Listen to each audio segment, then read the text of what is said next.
As the deadline of the ceasefire between Iran and the US in West Asia is about to end tomorrow, all eyes are now on the negotiating table for the peace talks set to take place in Pakistan. Meanwhile, US President Donald Trump has confirmed that a high-level American negotiating team, including Vice President JD Vance, Jared Kushner and Special Envoy Steve Witkoff, is en route to Pakistan to initiate critical negotiations with the Iranian leadership. However, there is no official confirmation yet regarding Iran's delegation. While Iran is considering attending peace talks with the United States in Pakistan, a senior Iranian official stressed that no decision has been made. According to some reports, Araqchi told his Pakistani counterpart Ishaq Dar in a telephone call that Iran is taking all aspects of the matter into account, but it is yet to decide how to proceed further. This comes amid strong remarks from Iran's top negotiator, Mohammad Baqer Qalibaf, who has accused US President Donald Trump of mounting pressure through blockade actions and ceasefire violations, asserting that Tehran will not negotiate under any threat.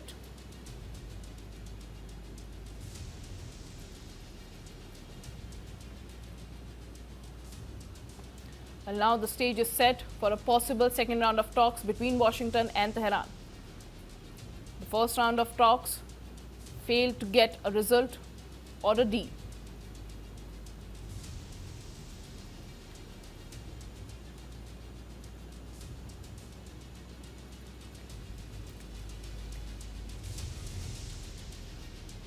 I am being joined by my colleague Shweta Kothari on the phone line. Shweta, there are a lot of terms are going around whether Iran will participate in the Islamabad talks or not, because Donald Trump has confirmed a delegation that he will be sending to Islamabad for the talks. But meanwhile, Iran has not yet confirmed whether they will come to the negotiating table or not.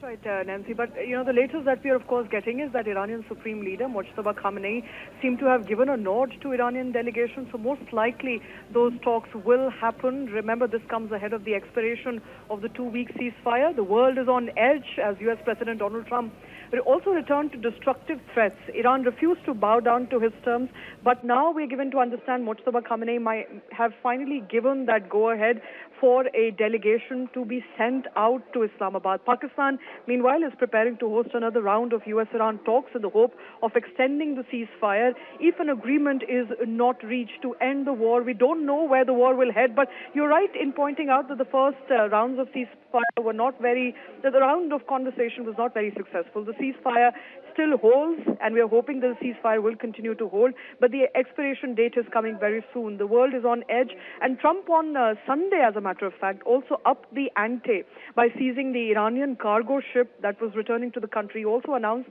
that US Navy had struck the Iran-bound ship and that Marines had seized the vessel. He also declared on Truth Social that he would no longer be the nice guy. So in the midst of these conversations, escalating tensions, there was a possibility that perhaps the next round of negotiations may not happen. The uncertainty was looming large, but a couple of minutes ago, we are given to understand Mohammad Khamenei has finally given a green light for Iranian delegation to be sent to Islamabad.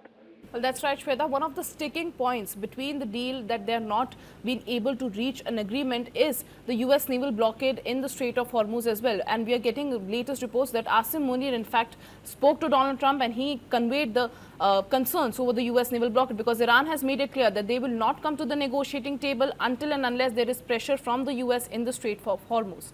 How do you think that they will be able to reach a consensus on the reopening of Strait of Hormuz, and will US back out from their naval blockade?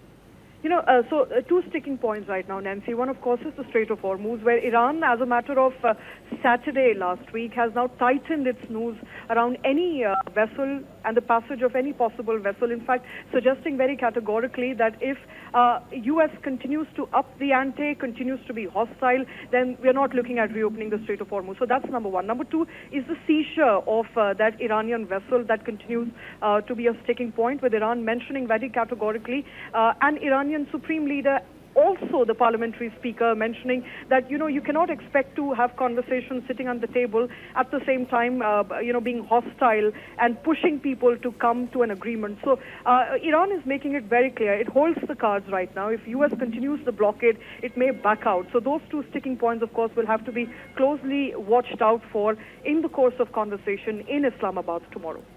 Well, that's right, Shweta. And Donald Trump, meanwhile, is making, he's made it clear that Donald Trump is not under pressure to cut a deal with Iran. He has said that he will get a better deal that will benefit the U.S. interest. How do we see this development from the U.S.'s side? Will they come to a consensus with Iran?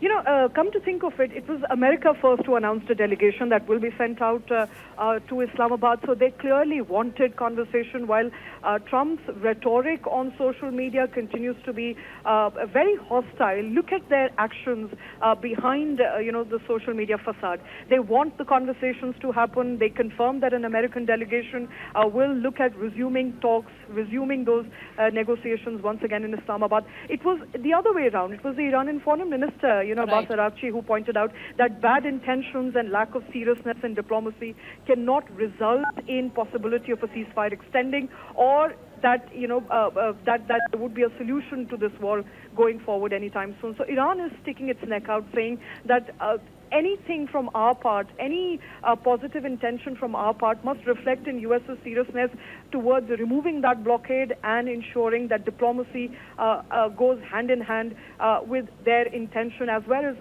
their social media conversations and the social media posts. So Iran is not backing down. U.S. President upping the ante. Would be very unlikely to predict what happens tomorrow. The world, of course, is hoping that there will finally be a breakthrough and finally an extended ceasefire in the Middle East conflict. Well, thank you so much, Shweta, for joining me on the broadcast.